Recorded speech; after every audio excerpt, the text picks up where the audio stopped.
Bienvenue sur Clapotis et bienvenue dans cette nouvelle lecture linéaire consacrée à un extrait de l'œuvre majeure de Stendhal, en l'occurrence Le Rouge et le Noir. Il s'agit ici de faire une lecture linéaire qui est en lien avec le parcours associé de La peau de chagrin d'Honoré de Balzac, parcours dont le titre est Les romans de l'énergie, création et destruction. On expliquera tout à l'heure justement le lien et le parallèle à effectuer entre ce passage du Rouge et le Noir et La peau de chagrin en tant qu'œuvre intégrale. Alors, dans un premier temps, il s'agit pour vous de construire une introduction qui va être un petit peu différente que lorsque vous présentez les extraits de l'œuvre intégrale de Balzac. Pour autant, vous commencez par la présentation de l'objet d'étude centré sur le genre romanesque et vous expliquez que cet extrait que vous allez travailler s'inscrit justement dans ce parcours, les romans de l'énergie, et que le but est de montrer comment un autre auteur, autre que Balzac, traite de cette thématique de l'énergie. Énergie centrée sur le personnage principal, et il va s'agir, ici de s'interroger sur l'extrait, et plus particulièrement le passage, en quoi il va, refléter cette énergie et ce qu'il va être la traduction de la création ou plutôt de la destruction. Une fois que vous avez explicité donc le lien et pour bien montrer à l'examinateur que vous avez compris pourquoi, vous étudiez des textes annexes ou complémentaires de l'œuvre intégrale, vous présentez de façon, concise, comme pour Balzac, l'auteur en question. En l'occurrence ici, vous expliquez que Stendhal, vous voyez ces dates apparaître à l'écran, de son vrai nom Henri Bell, est connu au XIXe siècle, et bien sûr encore aujourd'hui, pour ses romans de formation, comme par exemple, vous voyez apparaître Le Rouge et le Noir, La Chartreuse de Parme ou encore Lucien Levene. Ce sont des romans qu'on qualifie de formation, parce qu'on va, dans ces romans, raconter le parcours et l'ascension sociale de jeunes personnages qui sont en l'occurrence ici des jeunes hommes, et le but est, de découvrir comment ils accèdent et ils parviennent, à connaître cette ascension sociale, et bien souvent donc c'est l'occasion de définir un petit peu leur typologie de personnages. Sont-ils des héros ou pas? Alors ces 3 romans qu'on vient d'évoquer ont fait de Stendhal l'un des plus grands représentants, du roman français, au même titre que Hugo, Flaubert, Zola et bien sûr Balzac. Alors si on avait, à qualifier, Stendhal, et donc là je prends un petit peu de temps, mais bien sûr vous synthétiserez tout cela. Si on avait à qualifier Stendhal de par son mouvement, littéraire, alors déjà c'est difficile, parce qu'il est un petit peu entre 2, de par ses dates, mais en fait il est à la fois marqué par la tendance romantique et la tendance réaliste. Alors pour ce qui est du réalisme, bien sûr, vous verrez les précisions quant aux descriptions, aussi bien des personnages que des décors et des lieux. On va s'attarder un peu sur la caractéristique romantique qu'on retrouve chez, Stendhal, parce que, et particulièrement dans cet extrait, on retrouve cette facture, romantique. Alors, comme vous le voyez apparaître, les thèmes romantiques, sont, facilement repérables, Vous avez, l'exaltation des sentiments du personnage, le culte du moi, un personnage centré, sur sa personne et son devenir, un désir chez ce personnage très souvent d'ascension sociale, une sorte d'expression aussi de revanche, sur la société, et parallèlement, ce qui est typiquement romantique, on a cette idée de l'harmonie, du personnage avec la nature, qui est une nature qui se veut bienfaisante, protectrice, voire maternelle, et qui, est la seule, on va dire entité qui, garantit au personnage, cette, sérénité qu'il ne trouve pas dans la société. Ça, c'est pour les thèmes. Ensuite, pour l'écriture, on va dire un peu, facilement repérable d'une écriture romantique, vous allez avoir très souvent, les champs lexicaux, qui tournent autour de l'amour, des sentiments, la nature, bien sûr le recours au regard du culte du moi, le recours à la première personne du singulier, et souvent on repère des verbes de pensée, de sentiments qui montrent bien la réflexion, du personnage par rapport à son destin, et un discours qui se veut engagé engagé ou du moins qui laisse transparaître une opinion bien marquée. Encore une fois, vous n'allez pas vous attarder sur tous ces points dans l'introduction, mais c'était pour vous présenter un petit peu justement ces caractéristiques que vous n'avez peut-être pas forcément, travaillées auparavant. Alors, pour ce qui concerne, une fois que vous avez présenté donc, Stendhal, vous présentez aussi, l'extrait et vous expliquez, que Julien Sorel est un fils de charpentier, qui est un père très brutal et grossier et il n'a qu'une envie, c'est justement d'échapper à son milieu originel et il rêve de s'affranchir, hein, de son milieu et donc de réussir, par son intelligence, sa curiosité. À l'instant où on se trouve, il est, devenu précepteur, des enfants d'un certain monsieur de Rênal, qui est le maire de Verrières, hein, et qui, justement le traite comme un simple précepteur, alors que Julien n'a qu'une envie, c'est de réussir sa vie et surtout de réussir à de ressembler à qui? Eh bien, le fameux Napoléon qui est pour lui la figure même, l'incarnation même de la réussite, en société et donc déjà dans cet extrait, Julien enfin, avant cet extrait, Julien apparaît comme fier, et orgueilleux. Il vient d'obtenir, est fier justement de son action, une augmentation auprès de monsieur de Rênal et ici, il, se trouve, en fait, au milieu de la nature et il va incarner celui qui a soif, justement de réussir et donc vous vous doutez bien que, dans ce passage, il va traduire cette idée de l'énergie du personnage romanesque qui a envie de réussir et de créer son chemin. Donc par rapport au parcours associé, vous voyez bien sûr toute la logique. Alors dans, l'extrait, on pourrait, somme toute, développer 3 passages significatifs que vous voyez ici à l'écran. Dans un premier temps, l'évocation de l'élévation du personnage. Ensuite, l'idée d'une énergie qui est guidée par la haine, par les sentiments justement de Julien, entre autres à l'encontre de monsieur de Rênal. Et puis le passage se, terminerait par l'évocation, symbolique et métaphorique de l'ascension sociale de Julien.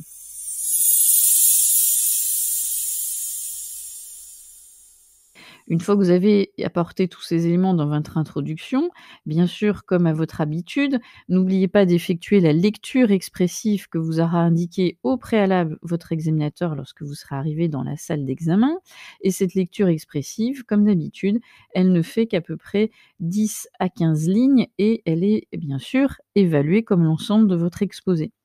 Vous vous doutez que là, quelle tonalité vous allez adopter? C'est un personnage ambitieux, qui a soif de réussir, qui est jeune, prêt à conquérir le monde. Donc il faudra, user d'un ton qui, traduit, cette envolée, du personnage, aussi quelque part, hein, cette forme d'arrogance qu'il a vis-à-vis, et à l'encontre de monsieur de Rênal. Donc vous adopterez le bon ton en fonction du passage concerné. Alors, on va s'intéresser donc au premier mouvement, comme on l'indiquait, tout à l'heure, qui on va faire une première portion qui va aller de Julien prenait haleine jusqu'à séparer de tous les hommes. Alors dans ce passage, qu'est-ce qui est, significatif? C'est déjà, comme je vous ai mis de couleurs différentes, les termes qui sont en jaune et qui traduisent cette énergie du personnage, déjà de façon significative. Les termes «prenait haleine», «se remettait à monter», «il se trouva debout» et «séparé». Alors on a, bien sûr, de manière, évidente, l'ascension, sociale à venir de Julien qui se traduit ici par son ascension physique, des éléments naturels, avec, les termes, hein, donc «monter», la posture qu'il a, il se trouva debout et séparé de tous les hommes pour bien montrer sa singularité et on retrouve aussi une des thématiques romantiques, c'est-à-dire que, le héros romantique a un besoin par moment de s'isoler, de la société pour se ressourcer par le biais d'une nature bienfaisante et cette nature est très souvent présentée chez les romantiques comme, noble, majestueuse et on le trouve ici, par les adjectifs notamment entre autres, les grandes roches ou encore une fois le roc immense. On pourrait, y trouver une signification, une symbolique de la part de Stendhal par le terme «étroit sentier». Bien sûr, c'est la métaphore du chemin, mais un sentier, c'est un petit chemin, souligné par l'adjectif étroit, qui montre aussi, et ça c'est, une thématique forte chez Stendhal, souvenez-vous ce que j'ai dit en introduction, Julien vient d'un milieu, son père est charpentier, donc considéré comme un milieu qui n'est pas forcément, favorisé, bien sûr loin, du milieu de l'aristocratie parisienne que va côtoyer plus tard Julien, et donc Stendhal, par cette figure de l'étroit sentier, montre combien il est difficile de se trouver et de se faufiler dans un chemin pour connaître une ascension, sociale à l'époque, hein, en 1830, et donc il y a cet écho ici, ou cette réflexion de Stendhal qui montre combien justement il est difficile de connaître cette ascension, mais Julien profite de ce petit étroit sentier pour gravir la société. Donc on voit bien ici une métaphore, une allusion indirecte de la part de Stendhal par rapport à ces évocations. Et puis, on a donc, cette, majestueuse nature,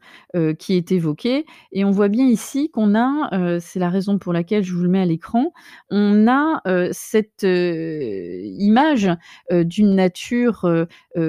enfin d'un tableau qui se dresse assez simplement, de cette nature majestueuse, un tableau qui se veut presque à la verticale, hein, qui suggère,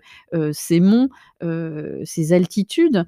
qui vont, représenter aussi ce désir d'ascension de Julien, et ce n'est pas sans faire penser peut-être à ce tableau que vous connaissez, de Friedrich, hein, ce voyageur, qui contemple la mer de nuages et qui représente bien quelque part, de dos, ce Julien Sorel qui gravit la montagne pour, prendre du recul et par rapport aux événements, et aussi, rêver de son ascension. Donc là, on a une présentation ici, significative de Julien, et vous remarquerez aussi le recours aux temps, du récit qui sont l'imparfait et le passé simple. L'imparfait suggérant ce temps,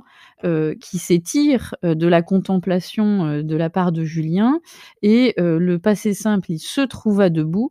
qui suggère, hein, cette action, rapide, et qui va aussi être à l'image de l'énergie, à la fois physique et intellectuelle qui marque Julien. Ensuite, on a, le passage qui se poursuit et qui, évoque justement la position physique, de Julien, et on voit bien ici que le portrait, en parallèle presque marqué, qui suggère une osmose, le portrait, en parallèle de Julien et de la nature, se renforce et est ici, significatif. On a, donc la position, hein, il brûlait d'atteindre au moral, qui fait, parallèle, et écho à l'air pur, des montagnes, et on voit bien donc tout ce champ lexical des sentiments, des sensations, qui conforte, hein, le portrait, de Julien qui ici, acquiert une forme d'élévation spirituelle, de sérénité, et aussi de puissance, hein, de par, la posture, hein, qu'il choisit ici. Donc on a, les termes simples mais évocateurs, la sérénité, la joie, et on voit bien qu'on a l'osmose à la fois du physique et du mental, par, la posture, donc la position physique qui fait écho à, la sérénité, même la joie, à son âme. Donc on a, bien sûr, l'utilisation aussi de l'expression «l'air pur de ces montagnes élevées», la pureté de la nature va bien sûr par la suite contraster avec l'impureté de la société parisienne, que va connaître Julien, qui sera l'occasion pour Stendhal de faire une satire justement de cette société. Ce n'est pas sans faire penser aussi d'ailleurs, à la réflexion que va porter Balzac sur la société parisienne, qui, en fait, et indirectement, il invite à s'éloigner de celle-ci. Et d'ailleurs, vous avez vu le rapprochement entre Raphaël qui, par instant, fuit la société parisienne, Stendhal, alors pour d'autres raisons puisqu'il est malade, mais on voit bien cette, critique, de la part de ces auteurs du 19e siècle, de cette, société aristocrate, de la capitale. Donc on a, ici, les termes aussi que j'ai soulignés, qui montrent bien toutes les manifestations, que peut éprouver ici Julien, et on a cette idée aussi du calme qui se met en place dans cette description. Donc vous pourriez clore l'analyse de ce passage en évoquant et en insistant sur cette idée de l'osmose, qu'on a évoquée tout à l'heure entre la nature et Julien, et clairement,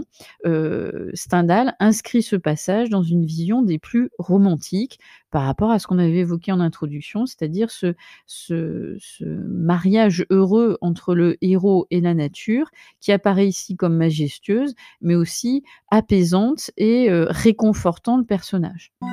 On arrive donc de façon logique au deuxième mouvement, de l'extrait, et ici on va, avoir donc des éléments significatifs qui vont mettre en évidence les traits de caractère, de Julien. Alors, on a l'évocation donc du maire de Verrières qui, n'est autre que monsieur de Rênal, chez qui Julien, travaille comme précepteur de ses enfants. Heu, Petit rappel ou petite précision pour ceux qui n'auraient pas lu Le Rouge et le Noir, Julien va devenir ensuite, l'amant de madame de Rênal, et ça va constituer une des parties, de l'intrigue. Je vous laisse deviner après ce qui peut se passer, qui va être plus ou moins, heu, pas plus ou moins, mais qui va être tragique d'ailleurs. Alors, ici, dans cet extrait, on a l'évocation des sentiments de Julien et ces sentiments qu'il éprouve à l'encontre, du maire de Verrières, et surtout, on va découvrir ici, le contraste entre les sentiments d'apaisement qu'il, éprouve lorsqu'il est dans la nature et les sentiments, de haine, lorsqu'il évoque le maire de Verrières. On voit ici, qu'il met en place toute sa satire, de la société, on voit des mots très forts, donc à ses yeux. Alors déjà, j'ai mis à ses yeux santé, puisque là, on rentre bien sûr dans les pensées intérieures, de Julien. Pour lui, le maire de Verrières donc était le représentant de tous les riches et de tous les insolents de la terre. On voit bien par ce rythme binaire et de la construction des groupes nominaux, qu'il y a ici une critique vive avec des termes très forts, puisqu'il associe le terme riche à un terme, à connotation bien sûr péjorative, qui est ici le terme insolent, et il va, englober donc, par le complément du nom de la terre, tous ceux qui, justement par leur richesse,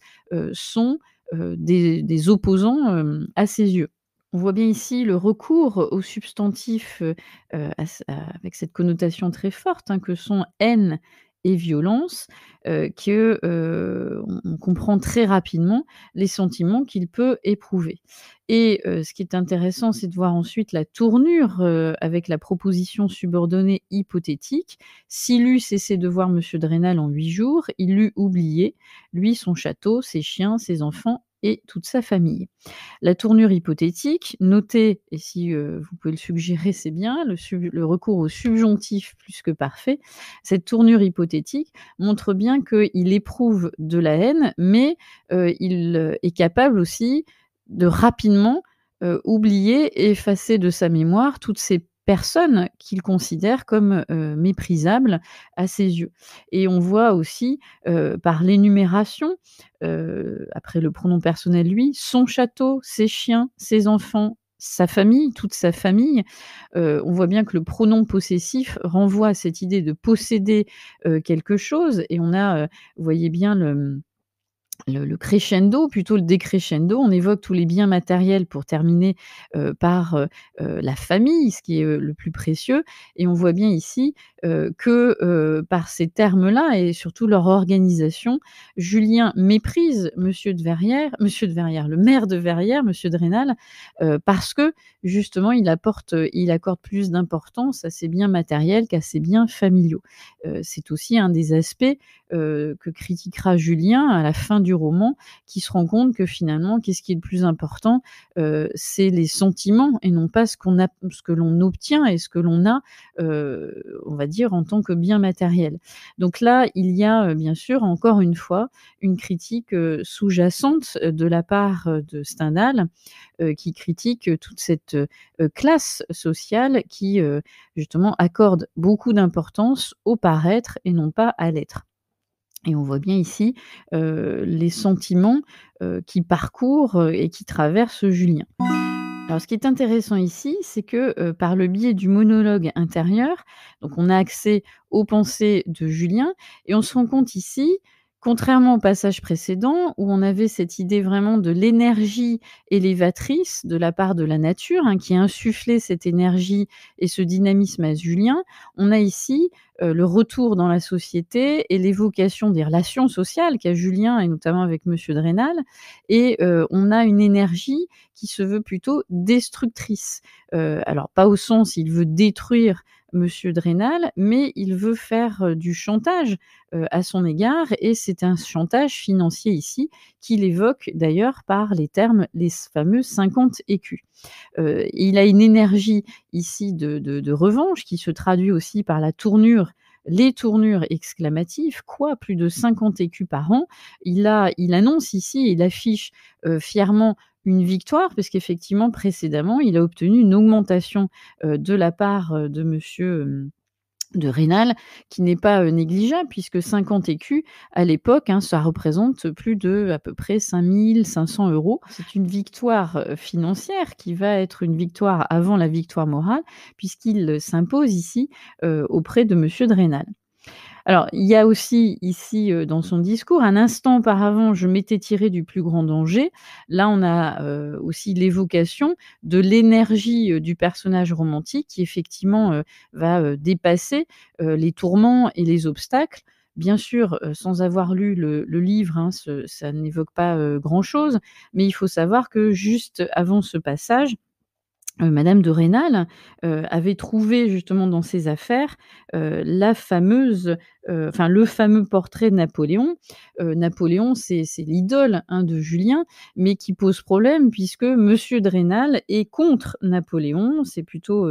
un royaliste et il déteste littéralement Napoléon qui pour lui, pour monsieur de Rênal incarne, l'arrivisme, au plus haut point, l'opportuniste et surtout parce qu'il appartient pas justement à sa classe sociale. Et donc là, il évoque, Julien, justement cette énergie, qui lui est insufflée par son idole, mais aussi cette énergie qui lui permet de dépasser et de surmonter les obstacles. Et d'ailleurs, cette énergie, il le traduit par, quelque chose, et par un nom et un terme très fort, c'est le terme victoire. Tout au long du roman, Julien va se positionné comme un guerrier, comme un soldat, comme un militaire napoléonien et vous pourrez faire justement le parallèle avec Raphaël qui n'a pas du tout cette même posture et cette même utilisation de l'énergie. Et on voit bien ici, cette évocation, hein, des victoires. Alors la seconde est, sans mérite. Il faudra en deviner le comment. Là aussi, il y a, on est vraiment dans les questionnements, intérieurs, du personnage, parce que, il est encore là à se poser, les questions. Cette idée aussi qu'il ne maîtrise pas complètement son destin et cette expression: «Il faudrait en deviner le comment», c'est plutôt le pourquoi, hein, parce que, monsieur de Rênal, à cet instant est persuadé que Julien, par son intelligence, son audace, va obtenir un autre poste et ce qui embête bien monsieur de Rênal, c'est que cet autre poste pourrait être chez un adversaire politique et on voit ici aussi le personnage qui est en devenir et qui prend conscience de toutes les tactiques, et les manipulations, politiciennes que vont avoir ses adversaires. Donc on a bien un être qui est en devenir, un personnage, qui, justement se construit par cette énergie et cette énergie qui lui permet de comprendre aussi les autres et aussi, heureusement, malheureusement pour lui, d'éprouver une forme de haine qui va être, enfin cette haine va lui permettre justement de progresser tout au long de l'histoire. Donc après le premier mouvement qui évoquait la sérénité du personnage, le second mouvement, qui évoquait justement, cette, sérénité qui induit une énergie, destructrice, qui évoque, sa haine, contre ses opposants. On arrive au troisième mouvement qui, alors là, va prendre tout son sens, hein, puisqu'on retourne après, la pause, réflexive de Julien, on retourne à l'évocation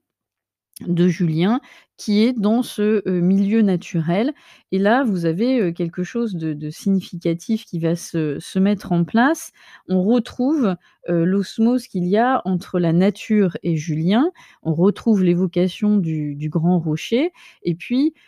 cette idée d'une vue panoramique qui s'offre à nous via le regard de Julien qui est souligné par, le recours à l'imparfait. Il regardait le ciel. On a presque comme une pause narrative ici, contemplative et on se glisse dans les yeux de Julien pour découvrir le spectacle. Et là, on retrouve typiquement, la technique, picturale qu'utilise ici, Stendhal et quand je parle de vue panoramique, on a l'impression que le premier tableau qui nous était évoqué dans le premier mouvement s'élargit petit à petit, par l'évocation, encore une fois, du rocher, mais on a l'évocation ensuite, du ciel, l'évocation donc aussi, des insectes, de tous les éléments qui vont constituer la nature. Et puis l'évocation des 20 lieues qui correspond à 20 kilomètres suggère et renforce cette idée de l'élargissement, visuel qu'on a ici. Alors ce qui est intéressant, c'est de voir aussi, que, dans ce tableau, poétique et typiquement romantique, hein, les romantiques aiment beaucoup évoquer cette, nature, majestueuse. On a tous les sens, hein, qui sont, convoqués, par, justement les verbes, hein, qui sont, suggérés, les verbes de vue, les verbes du toucher, les verbes de l'ouïe qu'on a, ici, hein, donc je reprends pas tous les termes, hein, qui évoquent ces sens qui sont convoqués, mais vous avez, bon, regarder, embraser, le soleil, les cigales, hein, qui suggèrent, tous les sons, qui pour, ensuite aboutir au silence, magistral et ce qui est intéressant, c'est de voir aussi l'harmonie, cette presque on pourrait parler de l'harmonie imitative, mais aussi, de l'harmonie cette harmonie imitative qui se traduit par l'harmonie aussi, syntaxique. Si vous regardez bien dans ce premier passage qu'on a à l'écran, on voit, la construction syntaxique significative. Julien, debout sur son grand rocher, regardait le ciel, embrasé par un soleil d'août, les cigales chantaient dans le champ au-dessus du rocher. On a presque une sorte de symétrie, syntaxique, hein, avec ce rythme binaire qui suggère bien cette osmose entre Julien et la nature et puis, la construction aussi ensuite, par la circonstancielle de temps, quand elle se taisait, tout était silencieux autour de lui. Donc il y a presque un rythme extrêmement régulier qui montre bien cette harmonie, que l'on va avoir, entre, Julien et cette nature qui est la seule à le comprendre, puisque tout au long du roman, il revient à chaque fois dans la nature dès lors qu'il a cette opposition, de la société à son encontre. Et puis on regarde l'élévation qui est suggérée par, l'épervier, donc on a presque, on pourrait dire une technique là cinématographique qu'on pourrait adopter aujourd'hui par, la levée, des yeux vers le ciel, l'évocation de cet épervier.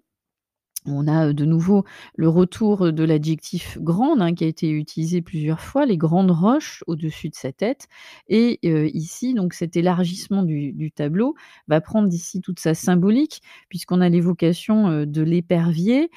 qui par son mouvement, et ses cercles immenses vont, traduire, ou du moins vont, représenter aux yeux de Julien,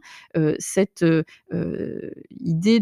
d'occuper, l'espace, de posséder cet espace comme il le souhaitera, par la suite dans le roman. Alors ce que l'on voit aussi, c'est, le parallèle des phrases entre l'œil de Julien qui fait écho à l'oiseau de proie et bien sûr qui, montre bien comment il va se comporter par la suite. Ce sera cette énergie, justement destructrice, hein, prête à justement, s'accaparer, les autres et s'accaparer, les événements.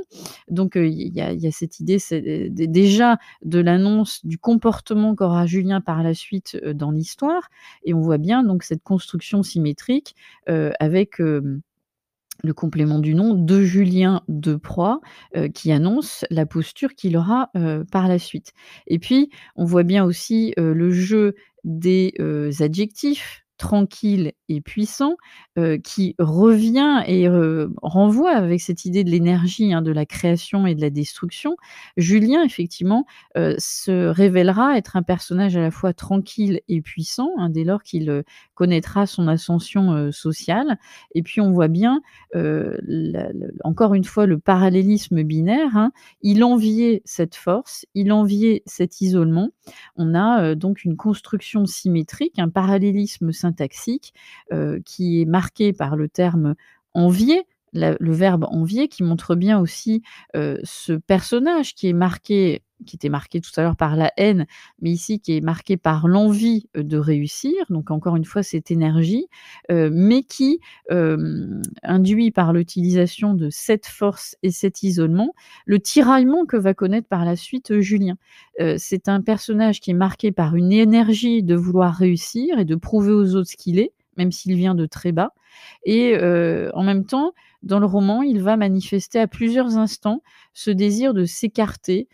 parce qu'il est incompris par la société. Il ne sera jamais accepté justement par l'aristocratie, parisienne, et on voit bien donc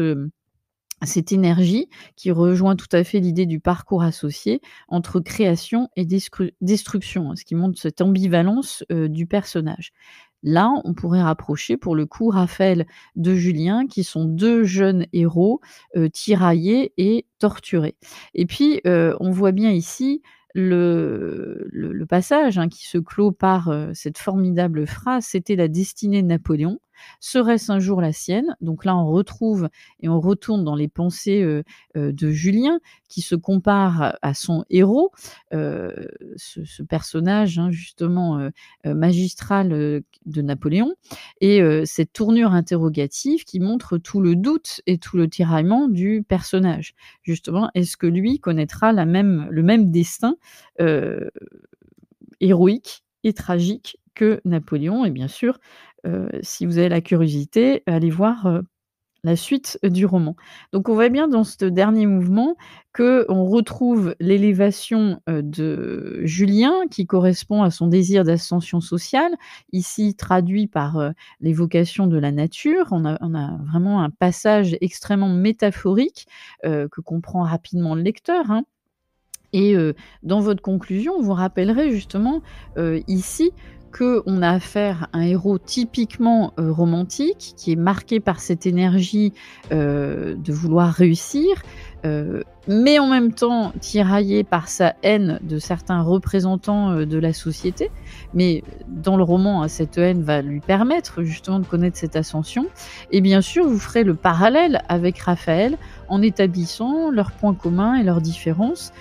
qui, justement font que, ces 2 héros sont significatifs du XIXe siècle, mais ont bien leur singularité l'un par rapport à l'autre. Voilà, donc un très beau passage de Stendhal qui s'inscrit vraiment dans cette dynamique, hein, du parcours, associé, et qui vous permettra aussi d'établir une vraie réflexion sur tous ces héros qui ont parcouru le XIXe siècle, ces jeunes héros, qui incarnent cette envie de réussir, mais en même temps, tiraillés par des sentiments intérieurs, nobles, plus ou moins nobles, si on compare Julien à Raphaël de Valentin. Et donc, d'ici là, je vous dis à très vite pour d'autres lectures linéaires sur Clapotis.